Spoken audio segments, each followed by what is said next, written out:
Welcome to simply Shenba. இன்றைக்கி வந்து நம்ம பொங்கல் எப்படி செய்யலாங்கிறத பார்க்கலாம். பார்த்திங்கன்னா பச்சை அரிசி ஒரு டம்ளர் எடுத்திருக்கேன்.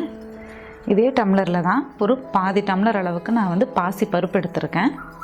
இப்போ ஃபஸ்ட்டு வந்து பாசி பருப்பை நம்ம கொஞ்சம் லைட்டாக வறுத்து எடுத்துக்கலாம்.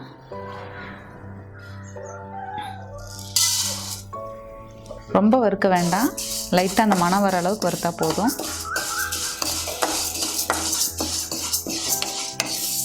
இப்போ நம்ம வறுத்தாச்சு, பாசிப்பருப்பு நல்லா மணம் வருது, போதும். இதை கழுவிட்டு ஒரு 10 to 15 மினிட்ஸ் நம்ம இதை ஊற வைப்போம். இப்போ இதை நம்ம கழுவிட்டு ஒரு 10 நிமிஷம் ஊற வச்சிடலாம். நல்லா கழுவிக்கலாம். கழுவி வச்சு ஒரு 15 மினிட்ஸ் இது ஊறட்டும். நம்ம ஊற வச்சுருந்தோம் இல்லையா, 10 நிமிஷம் நல்லா ஊறிடுச்சு. அப்புறம் இப்போ பச்சரிசியும் வந்து நல்லா நான் கழுவி வச்சுருக்கேன். இந்த ரெண்டையும் நம்ம மிக்ஸ் பண்ணிக்கலாம்.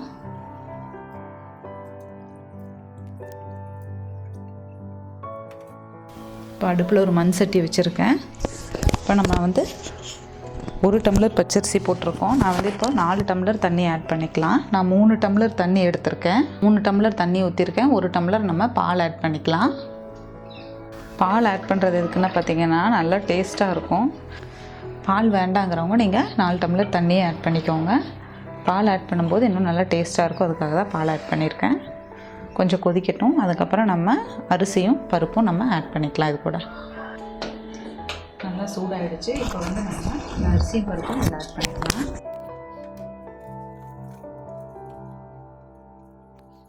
இது ஏதாவது பாத்திரத்துலையோ இல்லைன்னா மண் சட்டிலையோ வைங்க. சக்கரை பொங்கல் எப்போவுமே குக்கரில் வச்சிங்கன்னா அவ்வளோ நல்லா இருக்காது.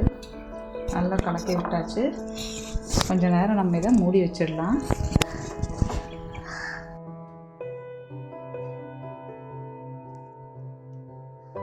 இது கூட வந்து நம்ம வெல்லம் ஆட் பண்ண போகிறோம். வெல்லம் வந்து அப்படியே போடுறவங்க போடலாம், ஆனால் வந்து இதில் வந்து தூசி அதெல்லாம் இருக்கும். அதுக்காக வந்து நான் தண்ணியில் ஊற்றி இதை வந்து கொதிக்க வச்சு கரைச்சிட்டு வடிகட்டிட்டு அதில் ஊற்றிக்கலாம்.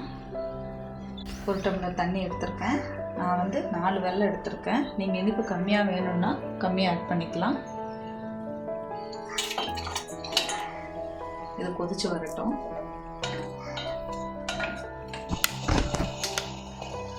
பாருங்கள், வெல்லம் நல்லா கரைஞ்சிருச்சு, போதும். இனிமேல் நம்ம அடுப்பு ஆஃப் பண்ணி வச்சிடலாம். இந்த பக்கம் பொங்கல் வச்சுருந்தோம் இல்லையா, அப்படியே மூடியும் வச்சுருக்க வேண்டாம். திறந்து அப்பப்போ கொஞ்சம் கிளறி விட்டுடுவோம், இல்லைன்னா அடி பிடிச்ச மாதிரி ஆகும். அதுக்காக தான்.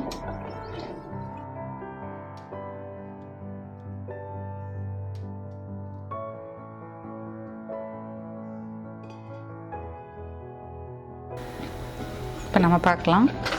பாருங்கள், அடிக்கடி ஓப்பன் பண்ணி கிளறி விட்டுட்டே இருந்தோம். இப்போ நல்லா வெந்திருக்கு.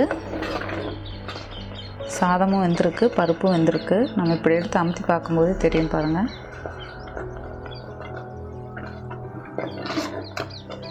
குழைய வேகணும் சாதமும் பருப்பும். அதுக்கப்புறம் தான் வந்து நம்ம கரைச்சி வச்சுருக்கிற அந்த கரும்பு சர்க்கரையோட இதை ஊற்றணும். இல்லைன்னா ஃபஸ்ட்டே ஊற்றினோன்னா வந்து சாதம் நல்லா குழையாது. அதுக்காக தான் கடைசியில் போடுறது. நீங்கள் இப்படி கரைக்காமல் அப்படியே ஆட் பண்ணுறீங்கனாலும் இந்த ஸ்டேஜில் ஆட் பண்ணுங்கள் வெல்லத்தை, போதும்.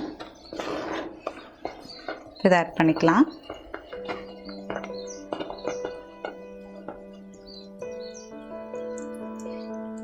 பாருங்கள், இந்த குப்பைகள்லாம் இருந்தால் இதில் தங்கிடும். அதுக்காக தான் நம்ம இப்படி கரைச்சி எடுக்கிறது.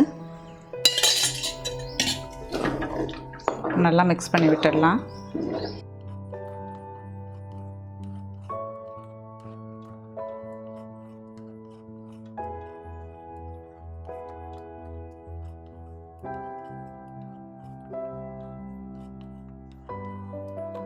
நல்லா மிக்ஸ் ஆகட்டும்.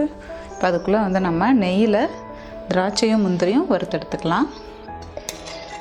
நான் ஒரு 2 ஸ்பூன் நெய் ஆட் பண்ணுறேன்.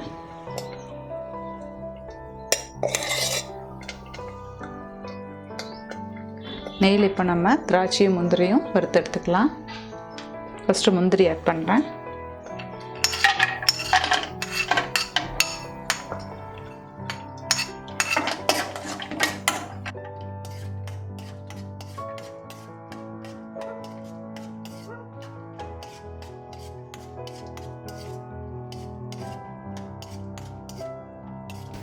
இப்போ அது கூடவே திராட்சையும் ஆட் பண்ணிக்கலாம்.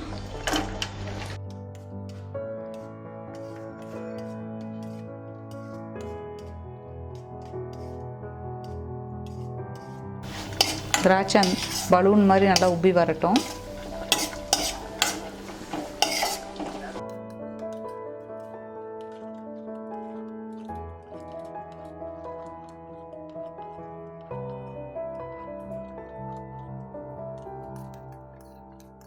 திராட்சை பாருங்கள் நல்லா உப்பி வந்துருச்சு, போதும் வறுத்தது.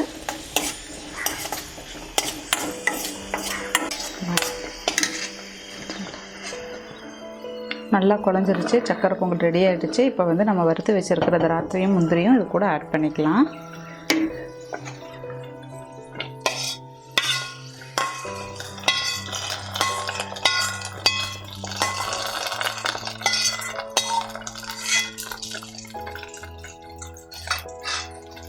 அவ்வளோதாங்க, முடிஞ்சது. இதே மாதிரி சக்கரை பொங்கல் நீங்களும் ட்ரை பண்ணி பார்த்துட்டு எப்படி இருக்குன்னு சொல்லி கமெண்ட் பண்ணுங்கள். சிம்பிளி ஷென்பா சேனலை சப்ஸ்கிரைப் பண்ணாதவங்க சப்ஸ்கிரைப் பண்ணுங்கள்.